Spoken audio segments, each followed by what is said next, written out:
Capítulo 14. Não queria nem por um instante esquecer o seu amor. Sofria todas as vezes que era obrigada a pensar em outra coisa, a realizar qualquer ato que não se relacionasse com Otávio. Sentia-se roubada quando abandonava aquele doce enlevo para se ocupar de compromissos sociais, visitas, recomendações a fazer à governanta, assuntos a tratar com a irmã ou a cunhada. Naqueles dias, acabrunhava a viagem ao Rio. Negar-se a comparecer ao jantar de noivado de Maria do Carmo seria impossível. Falou a Otávio que achou natural. Ela deveria ir. 2, 3 dias passariam depressa. Mas a cabunhada ficou. Se o amante não se importava muito, gostaria realmente dela? Imaginou situação contrária. Ele precisando ausentar-se por alguns dias. O desespero que ela ficaria.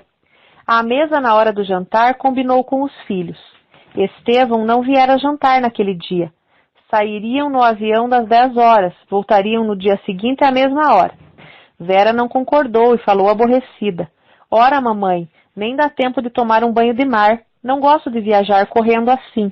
Rodrigo nada disse. No fundo, aquele jantar era uma maçada, uma caceteação. Mas iria, e se a mãe quisesse regressar no dia seguinte cedo, seria muito melhor. Vera pôs ponto final recorrendo ao pai. Vou falar com o papai amanhã de manhã. Se ele também quiser voltar no dia seguinte, voltaremos. Se não, você volta com Rodrigo e eu ficarei mais uns dias com ele. Era a velha história. Estevão sempre tinha a última palavra. O ciúme materno quase espicaçou de novo o coração de Ana. Só quase. Ela anuiu. Muito bem, voltaria. Nada a obrigava a permanecer fora da sua casa mais tempo do que o necessário, e se a filha tivesse o pai como companheiro, ficaria sossegada. A sós no quarto, mais tarde, o pensamento voltou para a cena do apartamento de Otávio. São só 2 ou 3 dias, passam depressa, dissera ele para ela.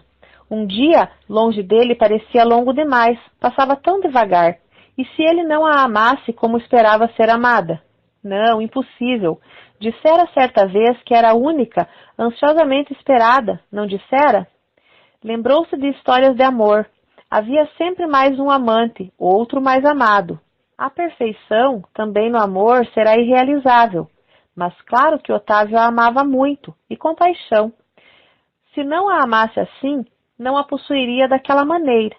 Fechou os olhos como se ele estivesse ali, dizendo palavras ternas. Olhou à volta, pegou um livro de Saint-Exupéry, que há dias jazia ali na mesinha de cabeceira, ela sem vontade de abrir. Abriu ao acaso, os olhos leram. Ceste sans doute porque noi, mon ami, jai un tel beson de ton amité. Repetiu baixinho. Não, o autor dirigia-se de um fato a um amigo. Mas agora tudo só pode atraí-la quando se relaciona a Otávio. Tudo só existe em função dele. Fechou o livro, relembrou o primeiro encontro, ele a chamando de minha florzinha azul. Minha? Sim, dera-se toda a ele. Sabia que era de direito e não lhe pertencia. De direito era a esposa de Estevão, senhora Estevão Ribeiro de Morres. E que se Estevão não fosse um libertino, não tivesse outra e outras, poderia exigir que ela cumprisse todos os seus deveres conjugais. Sentiu um calafrio percorrer-lhe a espinha. Não suportava, nem em pensamento, o amor do marido. Não podia nem imaginar. Imaginava-se desquitando-se de Estevão, viajando com Otávio para se casarem no Uruguai ou em outro lugar. Quando chegassem, dariam uma recepção para participar do casamento. Alguns diriam, imagine, Annette Morris parecia tão feliz, não é? Pois largou o marido para casar com Otávio. E outro, nunca achei Annette com ar de vender felicidade, também com aquele marido. Agora sim está irradiando felicidade por todos os poros. Alguns diriam mal dela, de Otávio não iriam mais à sua casa, nem sequer a cumprimentariam na rua, tinha certeza. Fez um gesto de desprezo. Que se importava com essa gente?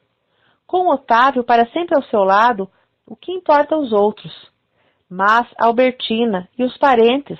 Não, aquilo seria um escândalo, nem era bom pensar. E Otávio, Que acharia dessa ideia de um segundo casamento? Ora, Otávio ficaria contente. Amava-a tanto que haveria de querer tê-la só para ele. Um dia não perguntara se Estevão. Por que perguntar aquilo? Só havia um motivo: ciúme. Ana sorriu. Ciúme legítimo. Otávio não queria dividi-la com outro. Ana não sabia que às vezes as criaturas fazem perguntas por simples curiosidade, ou que então é a vaidade que quer sentir-se satisfeita. Ficara bem aborrecida e dissera: que pergunta, Otávio? Em tom magoado, e ele pedira desculpas. Planejou a viagem ao Rio. O jantar seria numa quarta-feira. Tomariam o avião das 11. Chegariam a 1 ou quase a tempo de almoçar com Albertina. Passariam o dia conversando, e ela deveria mostrar-se amável, simples, não chamar demais a atenção da irmã sobre sua pessoa. O jantar haveria muita gente, ela não precisaria fugir por muito tempo. Avisaria a irmã de que lhe seria impossível permanecer no Rio mais tempo, ela bem que gostaria, mas não podia, e regressariam no avião das 11. Às 3, poderia estar no apartamento de Otávio. E se nada dissesse ao amante, fizesse surpresa? E se fosse entrando, o criado recebendo discretamente como sempre, ela com uma abraçada de rosas? Oh, seria delicioso.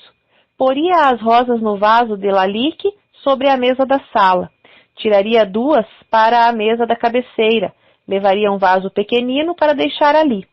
Assim, toda vez que ele olhasse o vasinho, lembraria dela. Seria como um retrato.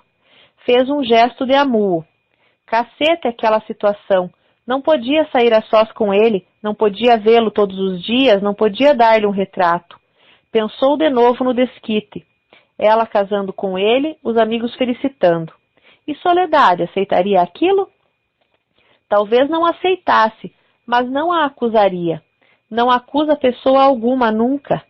E tia Hortência e Arnaldo eram parentes de Estevão, talvez não aprovassem.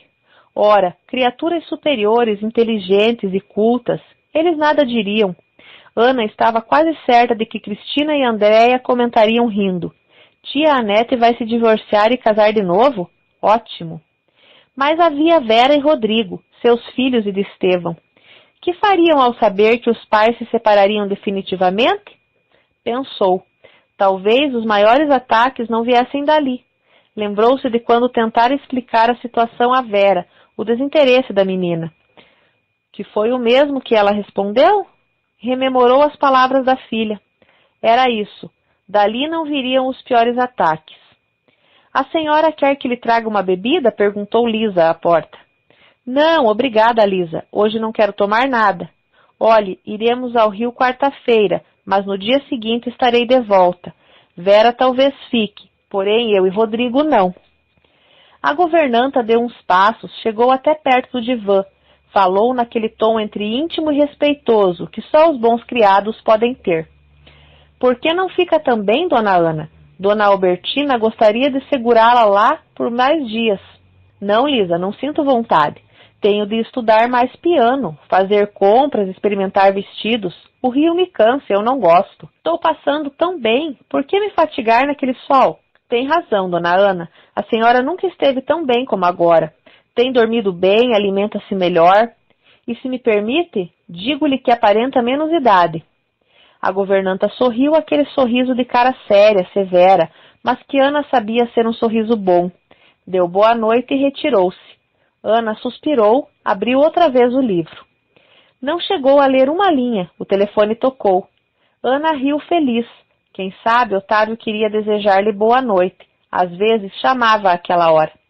Mas não era Otávio, era a senhora do arquiteto Esteves, convidando para um coquetel na quinta-feira. Ana estaria livre aquele dia? Sim, apressou-se ela a responder. Iria com grande prazer. Repôs o fone delicada. Ali estava uma ótima desculpa para não ficar no Rio, se Albertina insistisse. Diria muito simplesmente, não posso, sinto, mas tenho um compromisso. Os Esteves dão uma recepção, você compreende, não devo faltar. Todas as vezes que os Esteves nos convidam, não podemos ir. Esta será a primeira vez. Compreende que não podemos deixar de ir? Quando desembarcou no Rio, Albertina fitou-a, Não pôde deixar de falar. Como está diferente, Anete, o que aconteceu? Ana semicerrou os olhos. Não suportava aquela claridade e esquecera os óculos escuros. Respondeu, fingindo alegria. Ora, Albertina, você sempre a imaginar coisas. Estou tão bem? Pois é exatamente isso. Nunca a vi tão bem disposta e corada. Parece 10 anos mais moça. Ana levou a conversa para o jantar naquele dia. Quem fora convidado, quem não fora, os planos dos jovens, Albertina já começaram em enxoval? Teceu elogios ao noivo de Maria do Carmo. Ouvira falar muito bem dele. Quem falara?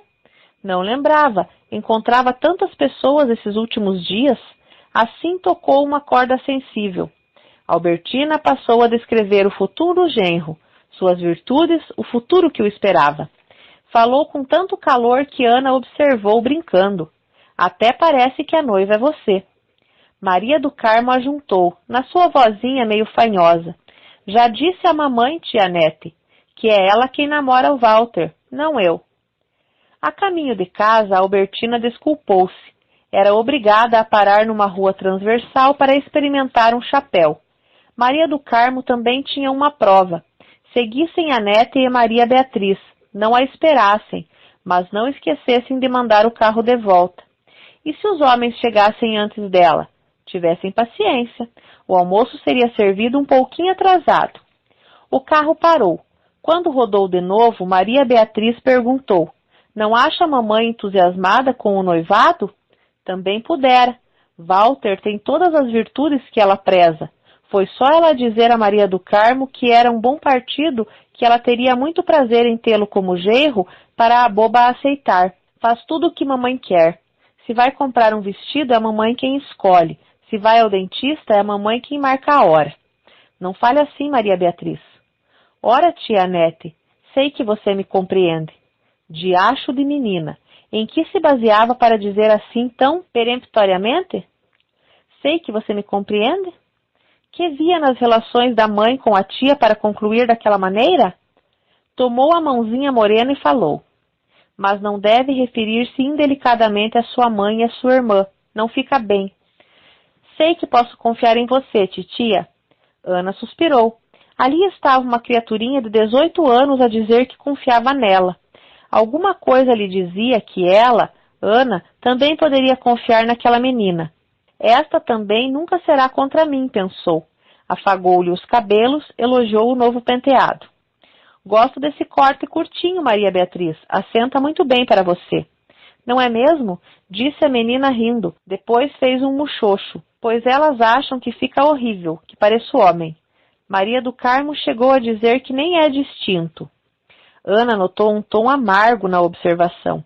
Maria Beatriz era viva, inteligente, o mais inteligente dos filhos de Albertina. Tinha muita personalidade. Certamente sofria naquele meio rígido. Teve pena dela.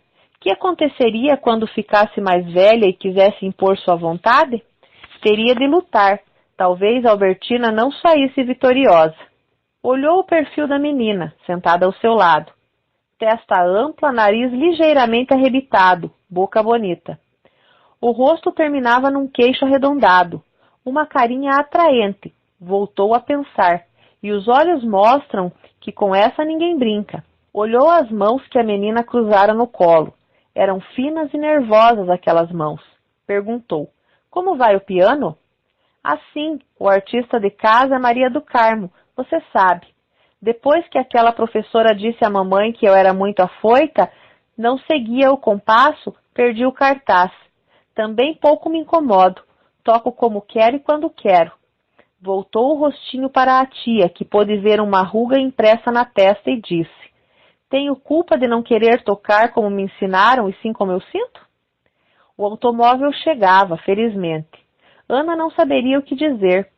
Lembrava-se de Albertina e a mãe fiscalizando seus estudos, dizendo faça isso, faça aquilo, aperte o pedal esquerdo, solte o direito, olhe a posição. Sofrera tanto, mas nunca reagira. Era aquela Nete mansa, tímida, o cordeirinho de Albertina. Maria Beatriz com certeza sofria muito mais porque reagia e nada obtinha. Aventurou uma pergunta. E seu pai gosta de ouvir você tocar?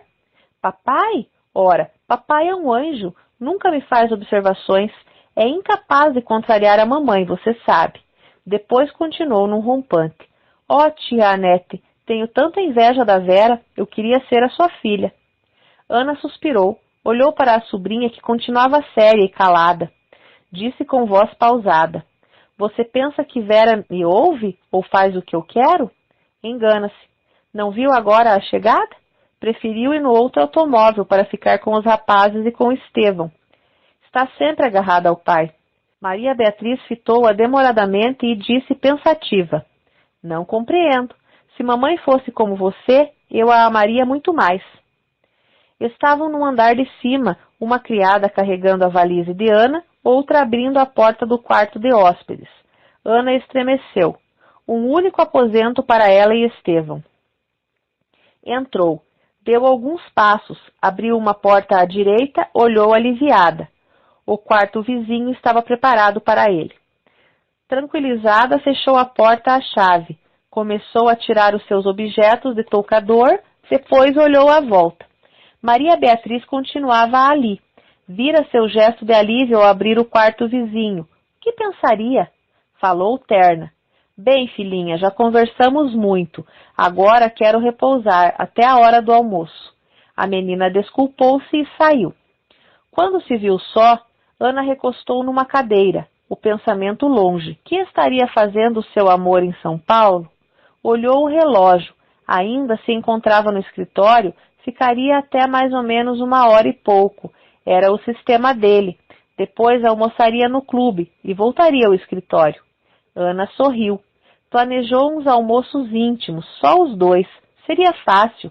Ela mandaria servir o almoço em sua casa um pouco mais cedo. Diria que tinha hora no dentista. Como Estevão quase nunca aparecia nessa hora, Rodrigo e Vera não reparariam. Depois tomaria o carro, guiaria depressa e poderia almoçar com Otávio tranquilamente.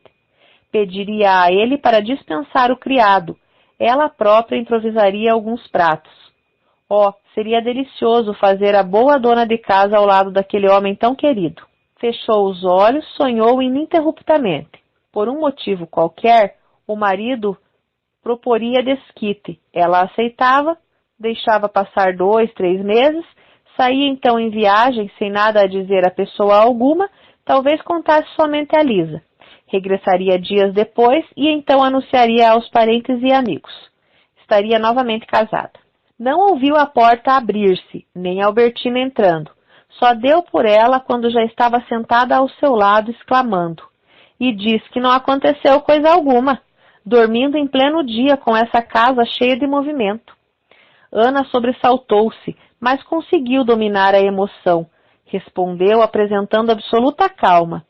Foi a viagem. Sempre que viajo de avião me dá esta moleza, e também um pouco de dor de cabeça. Não, meu bem, você já não me engana. Há qualquer coisa nova por aí. Já sei, você está mais bem disposta, mas parece sôfrega. Os olhos muito brilhantes. Diz que nunca passou tão bem. Só há uma explicação, Anete. É gravidez. Será possível? Você e Estevão? Oh, que felicidade! A risada de Ana soou falso. Perguntou se Albertina enlouquecera. A situação com Estevão continuava a mesma. Não havia motivos para a mudança. Estava bem disposta porque tomava vitaminas. Era apenas isso. Gravidez? Não. Só podia ser tolice. Pois antes fosse, falou Albertina e rematou séria. Contanto que você e Estevão voltassem às boas, naturalmente. Quando a irmã se retirou, Ana começou a pentear-se. Uma nova preocupação vinha agora à sua mente. E se de fato estivesse? Sentiu um frio súbito, as mãos tremerem.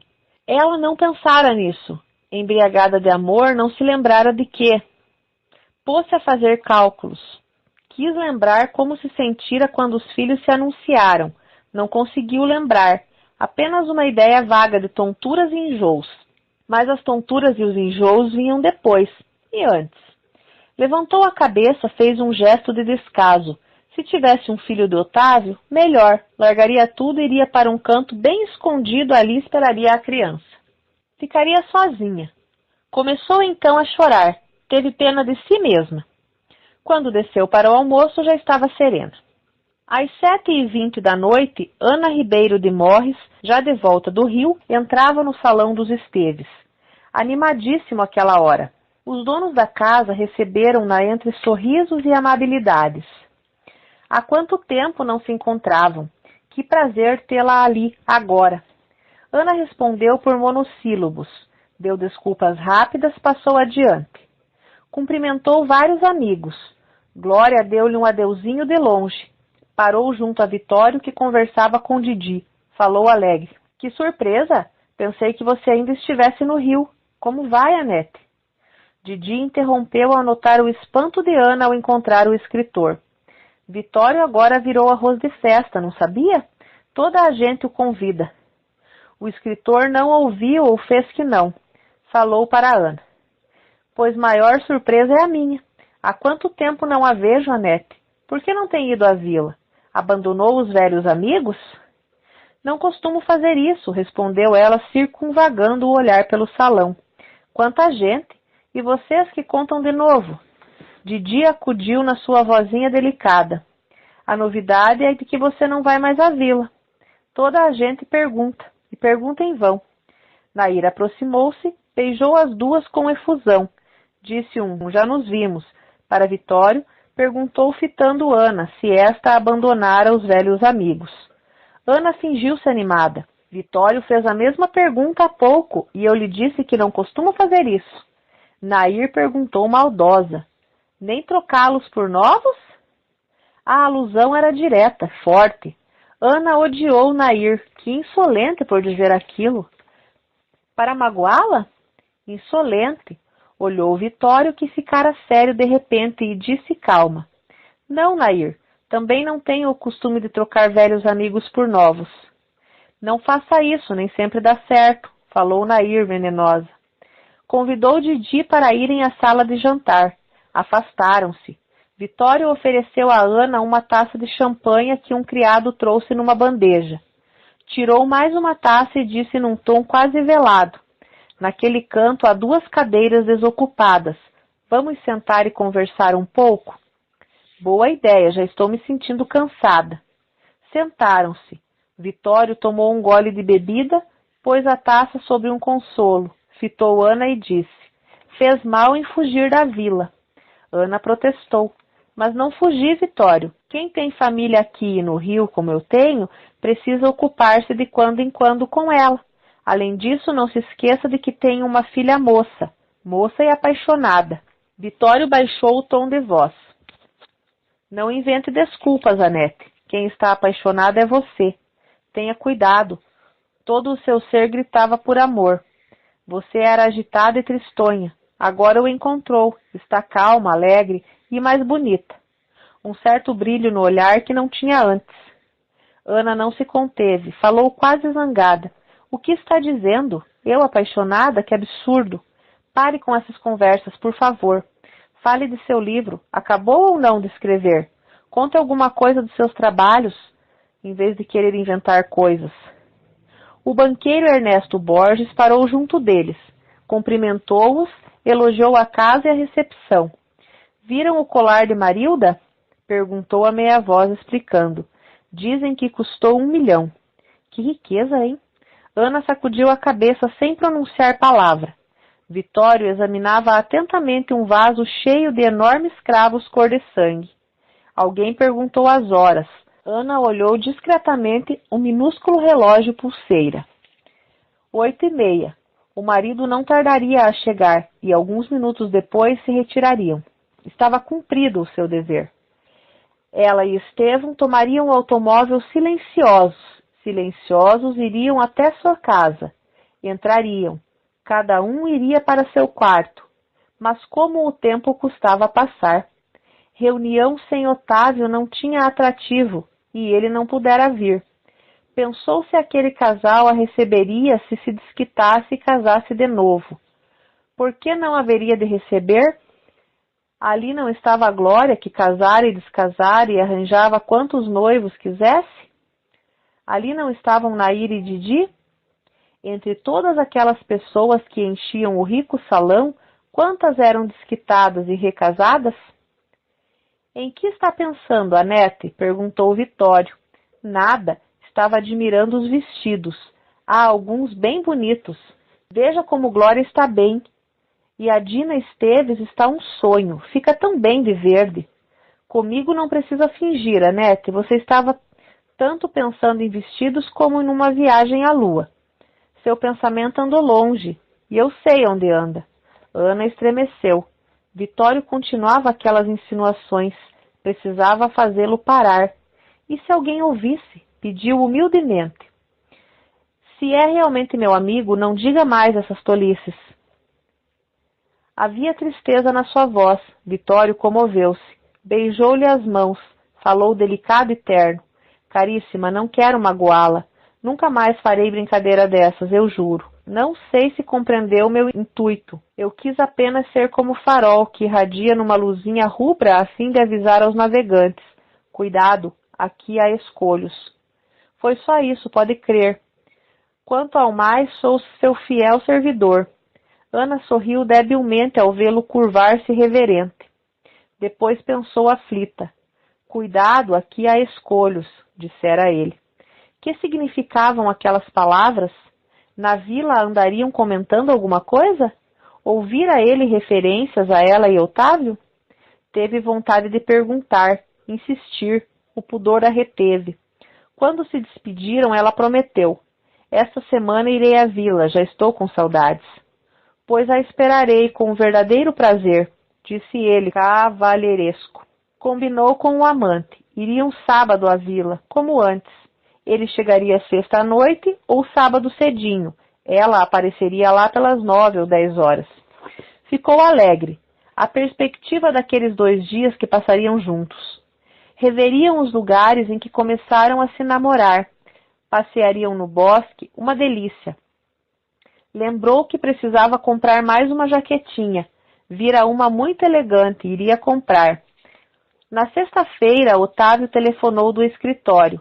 Resolvera ir para a vila aquela noite, assim daria menos na vista. Ela se despediu sorridente e falou até amanhã, meu amor, cheia de ternura. Depois dormiu a noite toda, um sono repousante, calmo, sem sonhos. Ao despedir-se de Lisa no dia seguinte, recomendou. Diga à Vera para se lembrar que o telefone tem extensões. Quando falar com o namorado, deve ter cuidado. Não fica bem deixar os criados ouvirem. A governanta ficou séria. Dona Ana tinha razão. Os criados não deviam ouvir as conversas, mas às vezes ouviam sem querer. Ia falar a Vera agora mesmo. Ana já estava no automóvel. Lisa adiantou-se. Não se preocupe, Dona Ana, estou aqui e cuidarei de tudo. Na estrada, Ana pensava de novo no dia em que a austríaca chegara à sua casa. O rosto pouco atraente, a figura marcial. Tudo aparência apenas.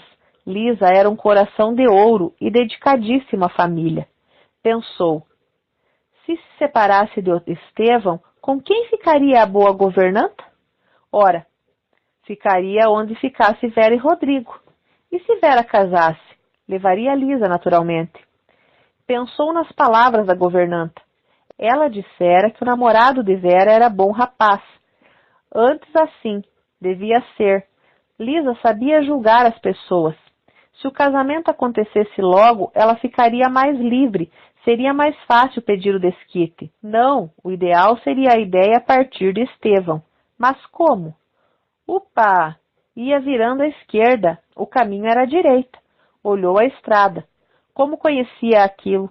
Podia descrever tudo, as casinhas, as plantações, até os caminhões que pareciam sempre os mesmos. Alguns tinham nomes engraçados escritos no para-choque, como Vou com as loiras. Lia-se num Comigo é 9, dizia outro. Um passou correndo. Ana mal pôde ler. Mais forte do que a morte. Mais forte do que a morte? Só o amor. O amor que alimenta e consome, que debilita e fortalece, que mata e dá vida. Otávio. Ali estava o seu amor. Ia vê-lo daqui a pouco. Que bom. Perto dele nada mais existia. Teria posto a camisa azul que ela tanto gostava? E as calças cinzas?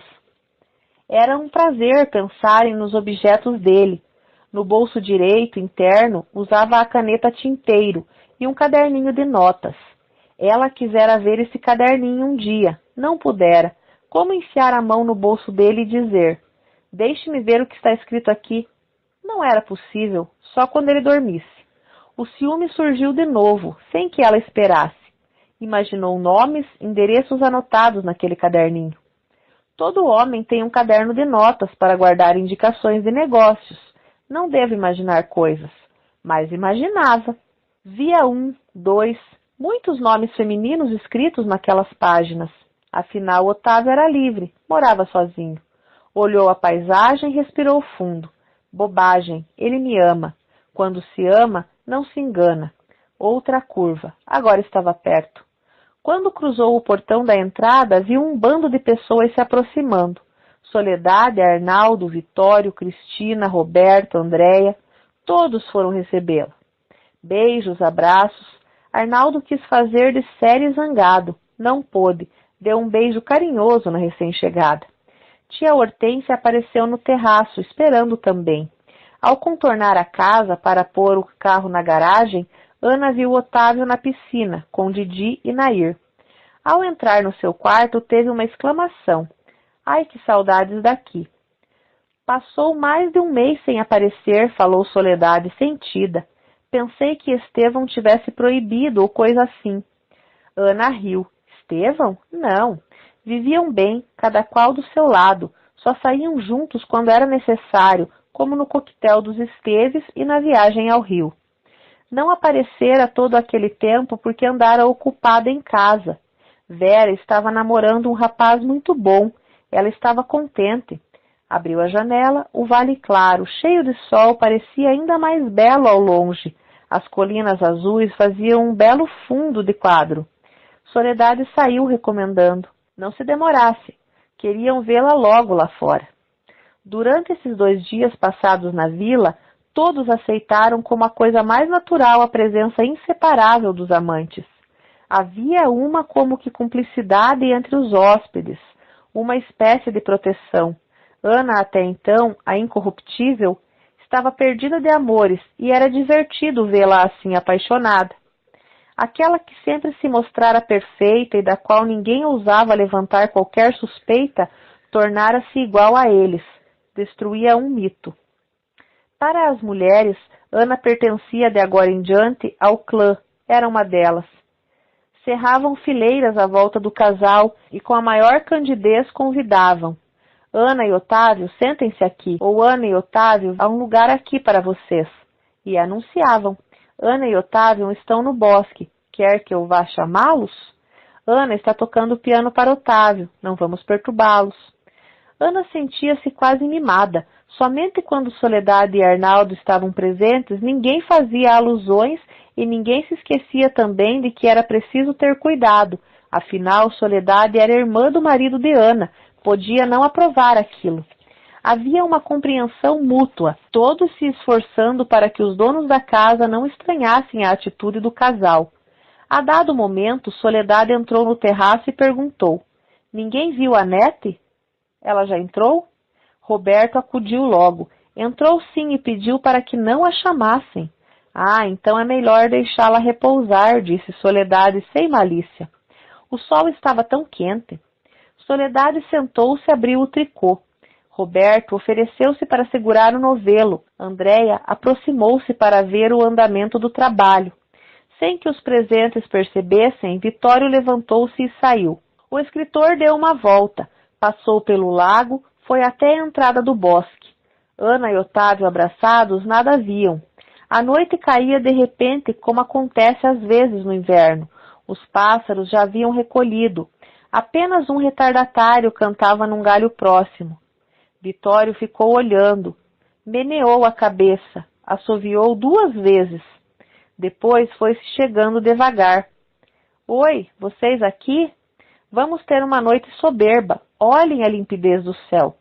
Os 2 olharam para cima. O céu sem nuvens, escurecia por igual. Aqui e ali já brilhava uma estrelinha. Ana falou fingindo dar muita atenção. "É uma noite clara e calma, vai ser bonito." Vitório foi andando e falando. Está quase na hora do jantar. Todo mundo está no terraço, Soledade também. Esteve à sua procura, Anete. Roberto avisou que você se recolhera e que está no quarto descansando. Vou entrar já. Vitório ajuntou. Nós iremos daqui a pouco. Ana saiu quase correndo. Atingiu a casa pelos fundos. Geralda não a viu. Estava na despensa procurando alguma coisa. Foi rapidamente para o quarto. Atirou-se na cama. Ficaria ali até a hora do jantar. Não apareceria logo. Soledade ficaria preocupada e iria vê-la. Foi o que fez.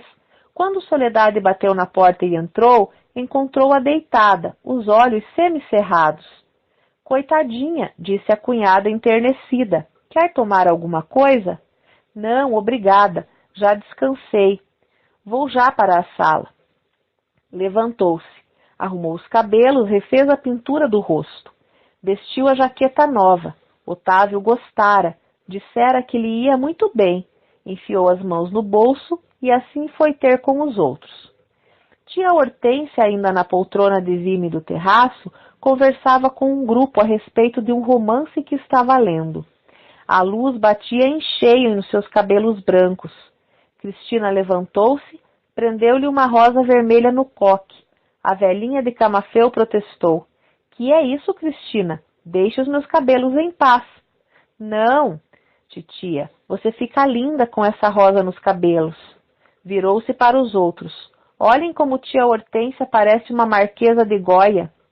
A velhinha riu, fez um trejeito de amuo fingido. Ameaçou Cristina. Depois chamou Ana. Perguntou se conhecia um romance que ela estava acabando de ler, muito bom. Uma história de um amor impossível, tão triste, dava vontade de chorar. Vitório fez uma observação. Se tia Hortência gostava de histórias de amor, podia inventar uma para ela. Contaria depois do jantar. Sim, ela gostava muito.